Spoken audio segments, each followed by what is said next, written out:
Vous écoutez Bretagne 5, il est 8h15.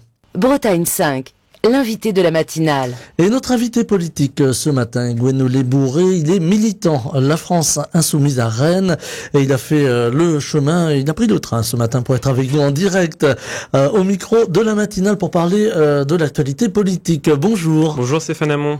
Alors, une actualité politique fournie, et en particulier pour la France Insoumise. Hier, dépôt d'une motion de censure, elle n'a pas été votée. Alors, il y avait en fait deux motions de censure. Elles n'ont pas été adoptées par l'Assemblée nationale. On a compris qu'il y avait une forme de rupture avec l'EPS. Voilà, c'est la rupture bête et brutale, comme le disait un chanteur en son temps.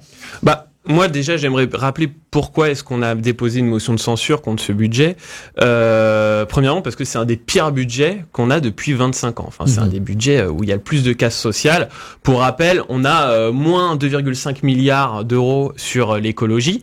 Alors qu'on est tous conscients aujourd'hui que, on en parlera peut-être des inondations qu'il y a eu à Rennes ou en Bretagne récemment, mais c'est quand même un des enjeux principaux qui arrive prochainement. On a moins 1,5 milliard pour l'université. Je rappelle aussi qu'il y a en ce moment des blocages et des étudiants mobilisés en France et notamment à Rennes.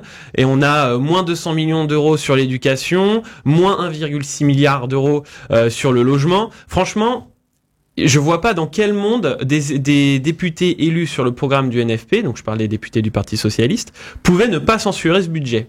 Donc ça paraît complètement ubuesque. Maintenant, à partir de là, nous, on constate que ça fait 2 fois de suite que le Parti Socialiste, les députés du Parti Socialiste, je mets peut-être pas tous les députés dans le lot non plus, puisqu'il y en a qui n'ont effectivement, qui ont voté d'autres motions de censure, mais en tout cas, le Parti Socialiste, ils étaient 6, c'est ça. Et la dernière fois, il y avait notamment aussi la députée Claudia Rouault de Rennes qui avait voté la motion de censure, ce qu'elle n'a pas renouvelé cette fois-ci. Quand on refuse de censurer un budget de casse sociale comme celui-ci, à un moment, il faut aussi se poser la question si on est vraiment dans l'opposition. Nous, on est arrivé devant les Français en juin dernier avec un programme du NFP en disant aux Français, on va faire autrement et on est dans l'opposition au gouvernement. La question qu'on pose aujourd'hui au Parti Socialiste, avec la France Insoumise, c'est est-ce que vous continuez à soutenir ce gouvernement ? Parce que de fait, quand on refuse de censurer un budget comme celui-ci, on en arrive à soutenir finalement un gouvernement comme ça.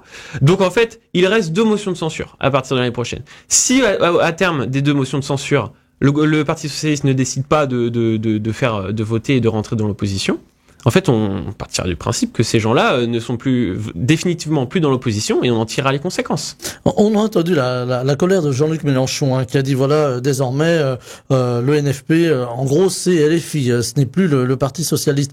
Il s'est un petit peu emballé, Jean-Luc Mélenchon. Je sais pas si en tout cas c'est l'ensemble du programme du NFP qu'on a porté qui était vraiment pour un programme de rupture. Aujourd'hui, le Parti Socialiste, juste pour dire à quel point ils sont en train d'embrouiller les gens, ils sont en train de dire que il fallait voter puisque sinon il n'y avait pas de crédit pour les services civiques, il n'y avait pas de crédit pour le pass culture. Enfin, c'était vraiment et ils ont juste repris des éléments de langage aujourd'hui du gouvernement qui ont eux-mêmes bloqué les crédits pour justement imposer de faire voter ce budget. Enfin, il y a un moment, il faut se poser la question, dans quel camp sont ces gens ? Je voudrais aussi mettre un mot sur l'Assemblée nationale, qui arrête pas de se dire aussi le défenseur des auto-entrepreneurs, alors qu'aujourd'hui, on va avoir une hausse de la TVA pour les auto-entrepreneurs qui sera aussi très très grande.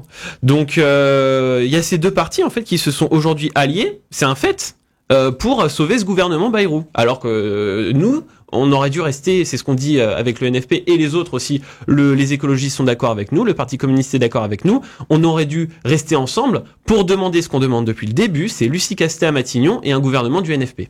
Alors on a entendu certaines voix s'élever justement contre cette censure du gouvernement par la France Insoumise en disant voilà, c'est une posture politique.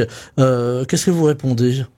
Enfin, je sais pas qui a dit que c'était une posture politique. Enfin, oui, on fait de la politique à partir du moment où on est élu et on est élu par le peuple. Et non, c'est pas une posture juste pour faire parler de nous. En fait, on est élu sur un programme encore une fois et on respecte nos électeurs. Alors, le budget est donc entériné. La France a donc son budget 2025. Est-ce que vous craignez que ce budget, alors vous avez parlé d'une casse sociale, est-ce que vous craignez que ce budget à terme arrive à faire fonctionner quand même le pays, mais avec néanmoins des blocages. Vous parliez à l'instant, tout à l'heure, de l'aspect économique pour les travailleurs indépendants qui vont être frappés par cette hausse de TVA. On a toujours le pouvoir d'achat qui est une des boussoles des Français qui attendent d'avoir finalement plus de moyens pour pouvoir vivre au quotidien. Est-ce que vous craignez que néanmoins, peu à peu, on aille vers une forme de blocage ? De blocage économique. De blocage économique, oui. Bah non, mais en fait, les Français juste ils subissent depuis l'élection d'Emmanuel Macron en 2017. En fait, il y a un moment, ce qui va se passer aussi, c'est que en fait, juste laisser la Macronie sous perfusion en essayant de faire passer des budgets et en essayant de faire tenir le peu de choses qui tient encore à l'Assemblée nationale avec, on va prendre des socialistes par là, quelques RN par là. En fait, à la fin, la Macronie, elle va définitivement s'effondrer. Et je pense que c'est pour ça aussi que le gouvernement a peur de la voix des urnes pour les prochaines présidentielles. Parce que nous, ce qu'on dit aujourd'hui, c'est que si aussi le gouvernement ne tient pas, et s'il y a des gouvernements qui tombent, à un moment, la question de la démission du président de la République doit se poser, en fait. Il y a pas d'autre solution. On va pas refaire des dissolutions ad vitam aeternam, alors qu'en fait, le peuple, il s'exprime. On ne veut plus d'Emmanuel Macron à l'Élysée. Enfin, si je vous entends bien, finalement, Emmanuel Macron n'écoute pas le peuple, n'entend pas le peuple, n'entend pas la colère. Alors là, c'est assez, je sais pas, enfin, je pense que tout le monde a vu ses vœux. Bonne année d'ailleurs, on n'a pas eu le temps de se le dire, mais c'est un peu tard, on est en février. Mais non, mais les vœux d'Emmanuel Macron étaient assez lunaires sur ce plan-là. C'est-à-dire que Emmanuel Macron a dissous l'Assemblée nationale suite aux élections européennes, qu'il a perdues. Il repère les élections législatives. Et Emmanuel Macron dit à ses vœux, il affirme que ce n'est pas de sa faute, que de toute façon les Français ont un petit peu mal voté aussi, et que de toute façon c'est les députés qui n'arrivent pas à s'arranger entre eux. Enfin, il y a un moment, je pense que ce président, soit il a un problème d'ego qu'il se remette en question, ou alors en fait, voilà. Enfin, nous, la seule solution politique qu'on dit, c'est qu'il faut qu'il démissionne. Il ne faut pas attendre encore 2 ans. Il faut aller plus vite pour que le président démissionne, selon vous. C'est pas la question d'aller plus vite c'est juste qu'on est dans une situation de blocage politique. Et quand on est dans une situation de blocage politique et institutionnel comme celui-ci, il faut voir les options qu'on a. Et c'est pour ça que la position du Parti socialiste, elle nous interroge, parce qu'en fait, quand on s'est présenté face aux électeurs avec un programme de rupture du NFP, avec la retraite à 60 ans, avec le SMIC à 1600 €, et qu'après on vote un des pires budgets on refuse de censurer un des pires budgets depuis les 25 dernières années, oui, ça pose question, et en fait, ça pose question si on est encore ou pas dans la majorité. Nous, dans l'opposition, nous, on est vraiment en train de dire que la seule solution, c'est ce qu'on dit depuis le début avec le NFP, c'est de la cohérence politique qu'il nous faut, c'est un programme du NFP avec un gouvernement du NFP et avec Lucie Castet à Matignon. Et si, effectivement, Lucie Castet ne se maintient pas à Matignon et qu'on réessaye encore des gouvernements et que de toute façon, en fait, ou qu'Emmanuel Macron refuse de nommer Lucie Castet à Matignon, il faudra en arriver à une solution institutionnelle. La seule solution institutionnelle qu'il y a aujourd'hui, c'est sa démission et une nouvelle élection présidentielle, effectivement. Avec une crainte des Français, ils l'ont exprimé à travers quelques sondages qu'on a pu lire dans la presse ou décrypter sur les chaînes de télévision. Les Français ont envie d'une stabilité. Ils ont une crainte dans l'avenir, ils ont envie d'une stabilité. Est-ce que la démission finalement du président de la République, ça risque pas de rajouter une forme d'instabilité à l'instabilité politique et presque institutionnelle que l'on vit actuellement? Eh ben moi je pense justement que la démission du président de la République et une élection présidentielle, c'est la seule chose qui permettrait de retrouver une stabilité politique dans le pays. Parce que les Français ils disent qu'ils veulent de la stabilité politique, mais ils disent aussi qu'ils ne veulent plus d'Emmanuel Macron. Donc en fait, la seule manière de conjuguer ces deux problématiques et ces deux demandes, c'est vraiment la démission du président de la République, refaire des élections présidentielles, élire un nouveau président de la République, on espère de gauche, et issu du NFP, et ensuite retrouver une stabilité institutionnelle.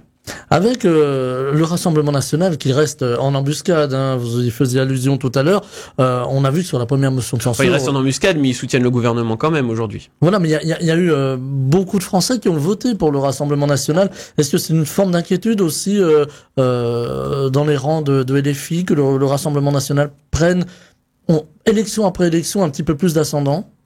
Oui, on en a parlé plusieurs fois. C'est que oui, aujourd'hui, les élections qu'il y a eu en juin, on a fait le score aussi qu'on a fait et on en est conscient parce qu'il fallait faire obstacle au Rassemblement national. Et le seul vote aujourd'hui qui permet aussi de dire non au Rassemblement National et de faire barrage au Rassemblement National, c'est le vote du nouveau Front Populaire, parce que c'est aussi un vote d'espoir, et parce que les gens, ils sont pas dupes.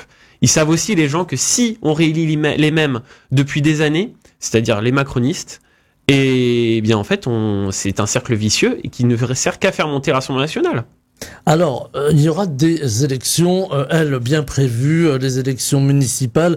Je voulais qu'on en dise un petit mot de ces élections municipales. Il y a eu cette élection à Villeneuve-Saint-Georges où Louis Boyard, pour la France Insoumise, n'a pas été élu finalement. Est-ce que pour vous c'est une forme d'échec ou est-ce que vous êtes quand même satisfait des résultats en vous disant voilà, on aurait pu faire mieux, mais voilà, on y est allé? Bah déjà, faut regarder d'où on part avec la France Insoumise pour des élections municipales. En 2020, on a remporté une mairie qui est Fâche-Tuménil dans le Nord, en union de la gauche. Là, c'était la première fois effectivement que la France Insoumise faisait un score aussi haut seul à des élections municipales. C'est-à-dire qu'on a fait quasi 40%. Donc en fait, et on fait mieux que l'Union de la gauche dans la même ville aux dernières élections municipales. Donc seul, on fait mieux que l'Union de la gauche. C'est quand même, faut quand même prendre ce qu'il y a à prendre. Maintenant, il faut aussi mettre dans son contexte cette élection. Il y a eu un déferlement et un acharnement médiatique contre la liste, et raciste, hein, il faut le dire, contre la liste de Louis Boyard et de la France Insoumise, qui est sans précédent. Moi, pour une élection d'une ville de 35 000 habitants, quand même, il faut le rappeler, il y a eu vraiment, on les a traités d'islamistes, de terroristes, de soutien du Hamas. Enfin, ça a été de délinquants. Ça a été vraiment, et c'est tous les médias de Bolloré d'extrême droite, et soutenus aussi et relayés par des médias traditionnels, plus traditionnels, qui se sont déchaînés vraiment sur la liste de Louis Boyard. Donc en fait, oui, il y a eu un échec, mais il faut aussi noter que ce qui s'est passé, c'est qu'on a eu une alliance des centristes et de l'extrême droite, parce que la dame qui a gagné, Christelle Niasme, est soutenue aussi par Éric Zemmour et Jordan Bardella, il faut le dire. On a eu une alliance de ces gens-là pour le tout sauf LFI. C'est la personnalité de Louis Boyard qui est clivante. Vous parliez des attaques que la liste et Louis Boyard lui-même a subi. C'est sa personnalité qui est clivante. Vous regrettez justement cet acharnement? Non, c'est pas sa personnalité qui est clivante.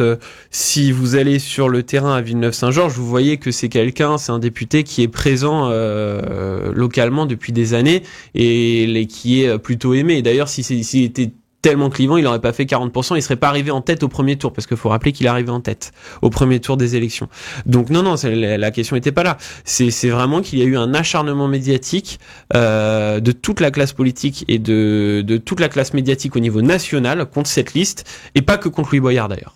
Alors justement, qu'est-ce qui fait qu'aujourd'hui LFI est jugé comme un parti? On entend, on lit parfois, y compris effectivement dans la presse nationale plutôt modérée, que LFI est dangereux, que ce serait un parti qui fait la part belle aux islamistes, etc. Qu'est-ce qui fait finalement que vous renvoyez cette image? Non, moi je suis assez inquiet de cette situation médiatique où en fait on en arrive à un retournement des valeurs. Où aujourd'hui en fait c'est totalement normal d'avoir le Rassemblement National au second tour et que plus personne ne se pose la question de pourquoi il est au second tour, et que par contre la France Insoumise, qui quand on regarde son programme est un parti humaniste, un parti de gauche, en fait on dit que c'est justement le parti qui est pas fréquentable. Quand ça arrive dans l'histoire, quand on dit qu'un parti de gauche est infréquentable et qu'il y a un retournement des valeurs vis-à-vis de l'extrême droite, c'est souvent assez inquiétant. Alors justement, j'imagine qu'il y a une inquiétude, mais il y a aussi les propos de Jean-Luc Mélenchon. On l'a vu ces derniers jours s'exprimer, des propos qui ont été repris là encore par les différentes télévisions, les radios, des propos assez durs quand même. On entend un Jean-Luc Mélenchon qui parle de grands remplacements, etc. C'est quand même allez, j'allais dire une dialectique employée par Éric Zemmour. Est-ce que c'est une erreur de reprendre justement ces propos-là? Non, mais l'idée c'est justement d'être un peu taquin, c'est de dire que en fait le grand remplacement n'a aucun sens, puisqu'en fait c'est justement de dire que ce concept n'a aucun sens, puisqu'en fait chaque génération remplace l'autre et aucune ne ressemble à l'autre, et de fait il y a un mélange aussi des populations, mais c'est toujours arrivé au cours de l'histoire, c'est-à-dire que un peuple uniforme et pur n'existe pas, ça n'a jamais existé et dans aucune société.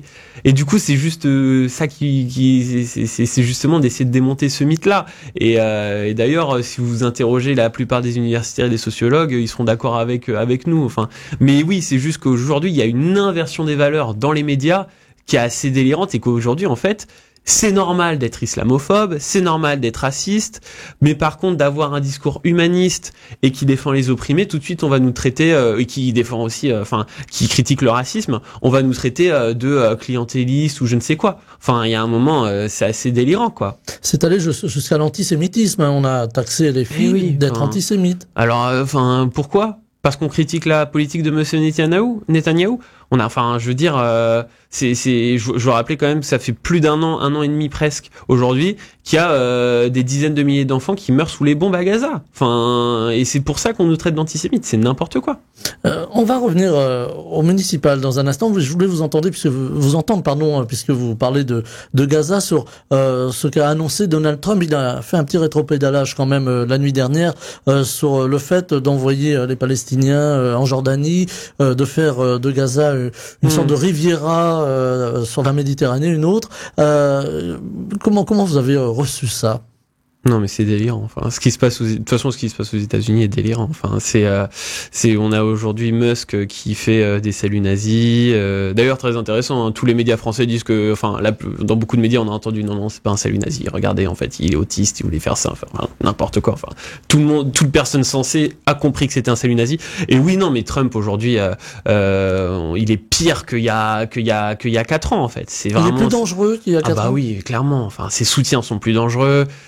Et puis c'est les vannes ouvertes à l'extrême droite la plus horrible et plus populiste au monde, quoi. Vraiment, et ça ouvre la porte à l'AfD en Allemagne, au Rassemblement national en France.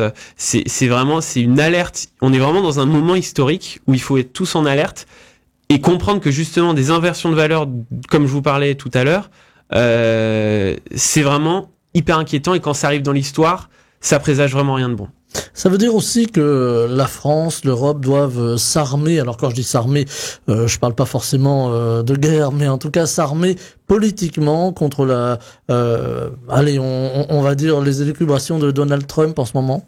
En tout cas, la France, effectivement, doit être plus indépendante que jamais. Ça, c'est clair. Enfin, surtout vis-à-vis des États-Unis et vis-à-vis de l'OTAN. Nous, c'est ce qu'on propose quand on arrive au pouvoir, c'est de sortir de l'OTAN. Et je pense qu'aujourd'hui, c'est assez indispensable dans une alliance où c'est les États-Unis quand même qui prédominent. Et si on a Trump aujourd'hui qui est copain d'ailleurs aussi, avec Poutine, faut le dire. Donc non, c'est clair qu'aujourd'hui la meilleure voie, c'est l'indépendance de la France. Est-ce qu'on aura les moyens de faire face au rouleau compresseur américain? Je sais pas. Ça dépend. Militairement, non. C'est vrai que ça reste les meilleurs, mais c'est clair qu'il faut créer de nouvelles alliances. Et parce qu'on est dans un monde qui évolue et on n'est plus du tout dans le même monde qu'il y a 50 ans. Et qu'aujourd'hui, peut-être que la menace, elle peut venir de Russie, de Chine, des États-Unis. Aujourd'hui, en fait, c'est ça qu'il faut prendre en compte. Et que l'extrême droite et l'extrême droitisation du monde, il faut aussi le prendre en compte pour nos nouvelles alliances et notamment si on arrive au pouvoir. Avec aussi la menace économique, on l'a vu, ces fameux droits de douane que Donald Trump veut imposer comme finalement monnaie d'échange pour imposer une forme de politique hégémonique, on pourrait le dire comme ça. Oui, mais ça nous oblige aussi à repenser à produire en France. Et c'est puisque en fait on ne pas dépendre aussi de l'import et de l'export aux États-Unis, ça veut dire aussi qu'il faut recréer en France, reproduire en France, remettre des usines en France, relocaliser. Et c'est ça qui nous permettra aussi d'être indépendants économiquement des États-Unis. On a perdu trop de temps dans une période où la paix était là aussi la boussole et on n'imaginait pas toutes ces menaces, y compris commerciales ou politiques. Évidemment, on a perdu du temps et puis on s'est ridiculisé aussi à l'international. Enfin, Emmanuel Macron dit n'importe quoi. Il a même des sorties racistes sur le continent africain. Il y a un moment, on se ridiculise à l'international et pendant ce temps, le monde évolue et il y a des forces d'extrême droite qui arrivent au pouvoir. Donc oui, c'est clairement qu'il y a un moment, il faut aussi reprendre en main notre diplomatie. Alors justement, la diplomatie, si demain LFI arrive au pouvoir, on recrée ce réseau diplomatique français qu'on a perdu ces dernières années? Oui, bah déjà en fait, contre toute attente, enfin la position de la France insoumise, c'est un peu du gaullisme aussi, c'est-à-dire l'indépendance géopolitique de la France et choisir nous-mêmes sans dépendre des autres. Par exemple, sur ce qui se passe à Gaza, en fait, il y a un moment, faut aussi que ce soit la France qui tape du poing sur la table pour faire respecter les directives de l'ONU et puis aussi pour dire en fait à Netanyahou que c'est plus possible. Donc non, ce qu'il faut vraiment, c'est ce qu'on propose nous avec la France insoumise si on arrive au pouvoir, c'est de vraiment reprendre en main notre diplomatie. Alors avant d'arriver au pouvoir, évidemment, on pense à la présidence de la République, il faut aussi cultiver le terrain. Comme l'on dit aujourd'hui, c'est important, les Français attendent des réponses et ça nous amène, ça nous fait revenir finalement aux élections municipales. Alors cette fois-ci, j'avais envie d'être un peu plus local et de penser à ce qui se passe à Rennes aujourd'hui. On voit que certains candidats commencent à poser les jalons ou même à se déclarer. Faut tourner la page de Nathalie Appéré à Rennes, faut passer à une autre gauche. Bah oui. Clairement, enfin aujourd'hui, en tout cas, il faut passer de au moins à des nouvelles alliances. Aujourd'hui, on est dans une ville où Jean-Luc Mélenchon fait 36% des voix et où il n'y a pas un seul conseiller municipal insoumis et où Nathalie Appéré considère qu'en fait, elle peut gouverner seule, qu'elle n'a pas, en tout cas avec les écologistes, mais sans les insoumis, qu'elle n'a pas besoin des insoumis. Et aujourd'hui, elle exclut de fait les insoumis de la municipalité. Mais au risque que la prochaine municipale elle soit surprise aussi, parce qu'en fait il y a un moment, il y a les droites aussi qui commencent à s'unir autour potentiellement de Charles Compagnon, ça peut aussi être une menace pour elle. Avec une ville de Rennes qui est souvent sous les feux de l'actualité, on voit la progression du trafic de drogue à Rennes, d'une forme d'insécurité qui est dénoncée d'ailleurs par le Rassemblement national très souvent. Est-ce qu'il faut remettre de l'ordre et de la sécurité, je m'attends un petit peu à votre réponse, dans la cité rennaise? Alors déjà, dire que la municipalité ne peut rien, ce n'est pas vrai. Enfin, contre le trafic de drogue et pour la sécurité des Rennais. Non, mais c'est juste parce que je sais qu'il y en a qui disent ça et souvent c'est aussi la réponse de la municipalité de dire ce n'est pas notre compétence. De toute façon, c'est la plupart des réponses de la municipalité de Rennes. Ce n'est pas de notre compétence. Allez voir par-ci, allez voir par-là. Ils l'ont fait d'ailleurs au dernier conseil municipal avec les exilés, les familles exilées qui sont aujourd'hui logées dans un gymnase à Rennes. Il y a plusieurs dizaines de familles avec notamment des enfants. Ils leur ont dit ce n'est pas de notre compétence. Allez voir la préfecture. Enfin, je veux dire, en essayant d'avoir un discours un peu plus humaniste, ce serait quand même mieux. Mais pour revenir sur le trafic de drogue. On a notamment, je sais que Charles Compagnon essaye aujourd'hui de dire oui, mais en fait, ce qu'il faut, c'est plus de policiers municipaux, armer les policiers municipaux. Enfin, je veux dire, en fait, on va pas armer les policiers municipaux pour ce qui se retrouve dans des fusillades, dans des quartiers avec des kalachnikovs en face. Enfin, je veux dire, ce n'est pas la réalité non plus à Rennes, mais si c'est la vision de la sécurité et du maintien de l'ordre de Charles Compagnon, c'est pas vraiment la solution. Non, ce qu'on dit nous aujourd'hui, c'est que déjà, il faut plus de policiers nationaux. Ça, c'est clair. Parce qu'aujourd'hui, l'État se repose sur les municipalités pour dire on enlève des policiers nationaux et vous remplacez par des policiers municipaux. Sauf qu'en fait, les policiers municipaux n'ont pas la formation de la police nationale et n'ont pas l'armement non plus et n'ont pas les mêmes champs d'intervention. Donc en fait, déjà, il faut un réengagement de l'État sur ce plan-là. Ensuite, il faut aussi soutenir les associations. Parce qu'en fait, qu'est-ce qui permet aussi d'occuper le terrain dans les quartiers, ce sont les associations. Et on s'est rendu compte que quand les associations occupent le terrain dans des quartiers, en fait, les dealers, ils s'en vont. Donc en fait, il y a la question de l'occupation de l'espace public qui se pose. Et il y a beaucoup de solutions aussi à travailler avec les acteurs associatifs de ces territoires. Rajouter de la sécurité avec peut-être des commissariats de quartier. On sait que Nicolas Sarkozy en son temps avait fermé la police de proximité, en tout cas dans de nombreux endroits.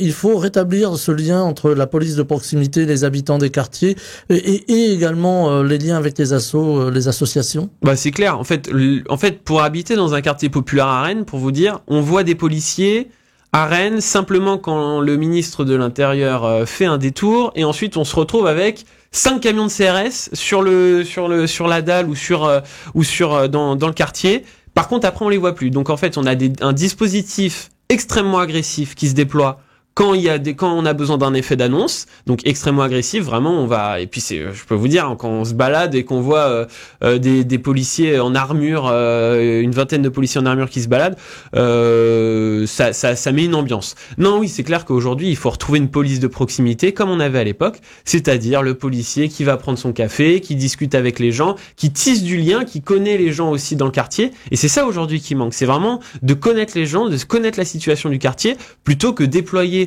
des unités de CRS qui sont basées souvent à Lorient qui connaissent pas le territoire.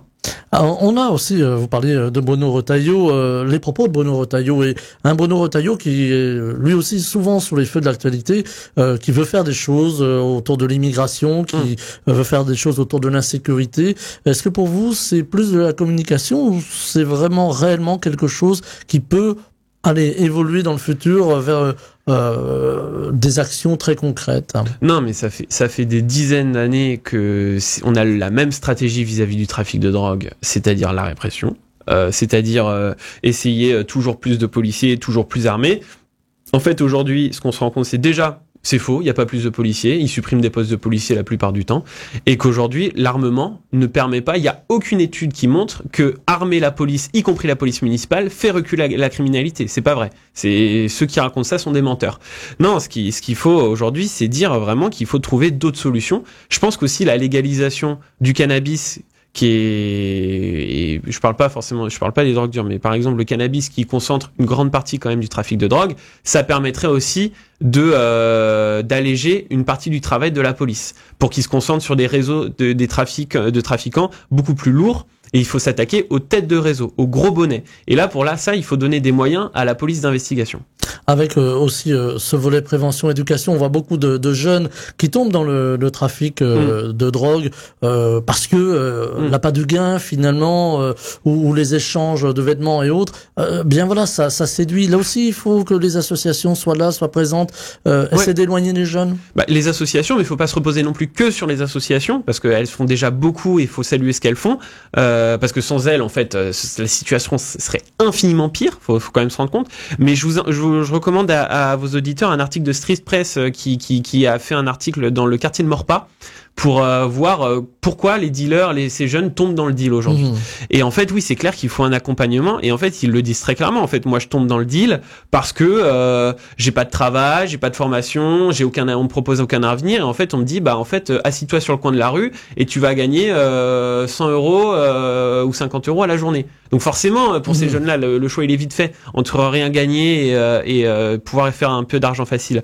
Donc en fait, il y a plein de questions sociales à se reposer et c'est clair que la répression n'est pas du tout la seule, en tout cas la principale solution à ce problème-là. Il nous reste 2 minutes, me dit notre réalisateur, à peine une même. J'aurais voulu vous entendre aussi sur les restrictions budgétaires. Je reviens 2 petites minutes au budget avant de conclure. Vous parliez des associations à l'instant. Les associations sont aussi visées par ces restrictions budgétaires. Aujourd'hui, on a vu des exemples de grandes réductions budgétaires sur le terrain pour faire des économies. On pense au Pays de la Loire. Ça a été assez brutal. Est-ce que demain, si on coupe les vivres finalement à ces acteurs de terrain, associations ou d'autres, évidemment, on risque d'avoir une grande déstabilisation aussi du pays et de certaines régions. C'est clair, et puis c'est le tissu associatif, c'est ce qui fait aussi tenir la société. Et au-delà de ça, les associations, elles vont aussi souffrir. Il y a le manque de moyens, mais il y a aussi le manque de bénévoles sur lequel je voudrais alerter. C'est-à-dire que d'avoir reculé l'âge de la retraite de plus en plus aussi, ça rend un départ en retraite de plus en plus tardif. Et quelles sont les principales cohortes aujourd'hui des associations? C'est souvent les jeunes retraités. Donc en fait aussi il y a le problème de moyens financiers et ce que vous dites est vrai sur la région des Pays de la Loire et notamment toutes les collectivités vont potentiellement être touchées par ces réductions, mais il y a aussi le manque de bénévoles qui alerte.